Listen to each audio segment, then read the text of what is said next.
Om Swastiastu. Salam damai untuk kita semua. Para sahabatku yang saya cintai dan teman-teman yang datang dari jauh. Banyak orang sekarang yang mulai bertanya, bagaimana sih kita memuja leluhur itu di pura? Apakah semua pura bisa dijadikan untuk pemujaan leluhur? Di pura mana saja kita harus memuja leluhur. Dan siapa leluhur itu? Para sahabat dan teman-teman sekalian, orang Bali menyebut leluhur itu adalah Ida Betara. Dulunya, leluhur itu memang manusia, seperti kita-kita ini juga. Leluhur itu bukan dewa. Dan tentu saja bukan Tuhan itu sendiri. Tuhan itu Maha Agung, tidak ada Tuhan. Tidak bisa kita bandingkan dengan kehidupan yang ada di dunia ini, karena beliau ada pencipta kehidupan itu sendiri. Orang tua kita, leluhur kita di masa lalu, yang punya tingkat kerohanian yang sangat tinggi, ketika beliau sudah tidak ada dan sudah diupacarai sebagaimana layaknya, beliau kemudian disebut Ida Betara.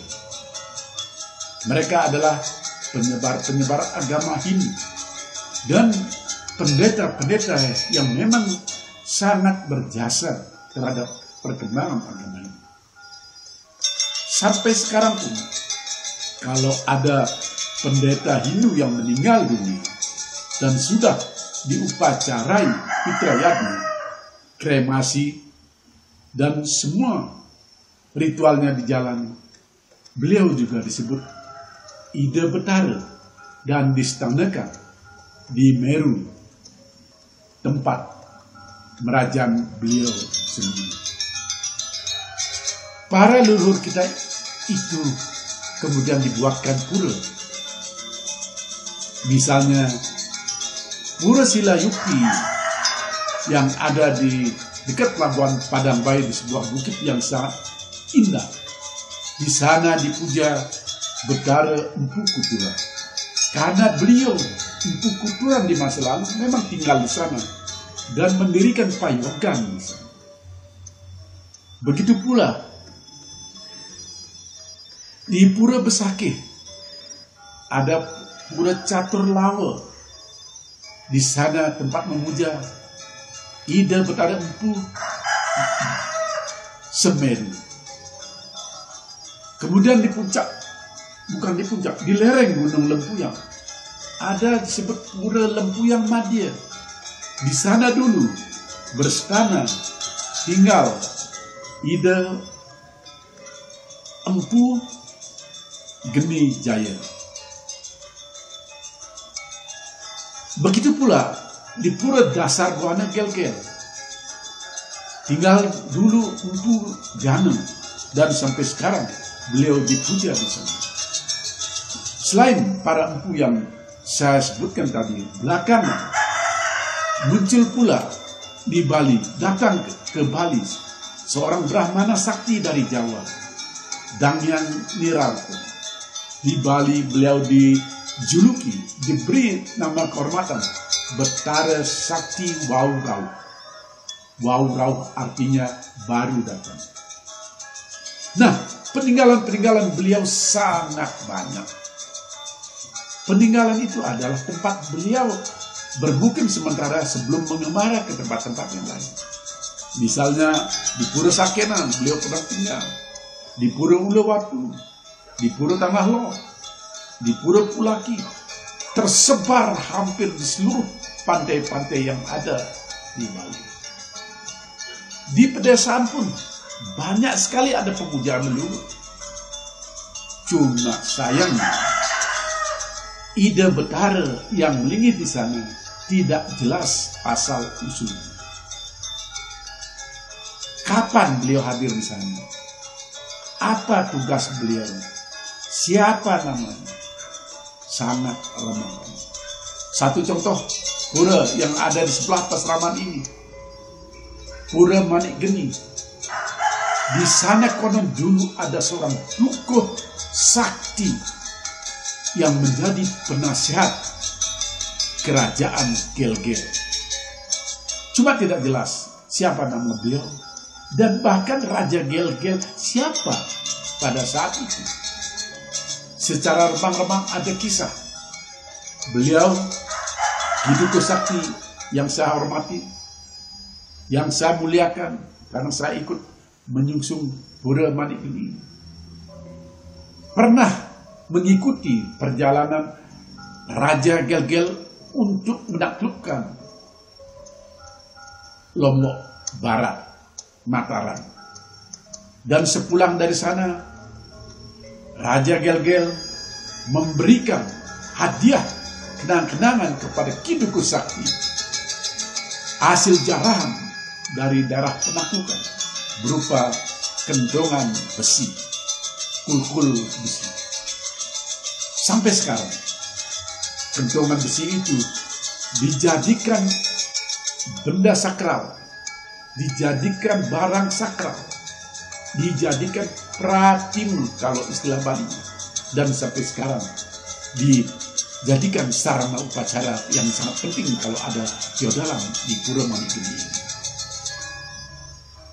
Kemudian setelah kita tahu siapa leluhur itu, sekarang siapa Tuhan itu dan di mana kita memuja Tuhan? Kitab Brahma Sutra bab 1.2 menyebutkan Jamadyasewo Yata. Tuhan adalah dari mana asal mula semuanya. Jadi Tuhan itu adalah asal atau sumber dari seluruh alam semesta beserta isinya. Tuhan adalah nama di dalam bahasa Indonesia. Di dalam kitab Weda tidak ada kata Tuhan. Yang ada adalah Brahman, Ekam, Eva Vityam Brahman. Hanya satu Tuhan, yakni Brahman. Tuhan disebut juga Sat. Sat artinya kebenaran yang mutlak. Ekam Sat Viprah Bauda Padanti. Ada satu hakikat yang maha kuasa yang disebut Sat. Namun para arif bijaksana, para cendekiawan, para pendeta menyebutnya dengan berbagai nama. Tuhan itu tidak berwujud, tidak berjenis kelamin, memenuhi seluruh alam semesta. Tuhan ada di mana-mana. Tidak ada satupun tempat di bawah kolong langit, di atas bumi yang tidak dihuni oleh Tuhan. Mantra Gayatri yang merupakan ibu dari segala mantra diawali dengan Om Bur Buah Suat. Artinya Tuhan memenuhi alam bawah atau jagat raya ini yang disebut Bur, memenuhi alam tengah yang disebut Buah, dan memenuhi seluruh angkasa alam atas yang disebut Suat. Ini pelajaran yang sudah kita terima sejak di bangku sekolah dasar. Nah, kemudian pura untuk memuja Tuhan itu cirinya adalah pura yang memiliki Padmasari dengan segala tingkat-tingkatnya.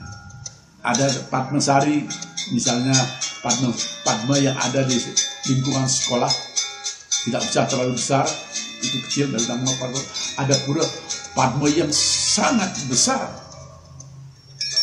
misalnya pura Jagatnata yang banyak ada di kota-kota kabupaten. Itu adalah pelinggih atau tempat suci untuk memuja Tuhan. Tapi bisa saja terjadi di sebuah pura yang ada patung sana untuk memuja Tuhan, ada juga pelinggih-pelinggih pendampingnya untuk memuja leluhur.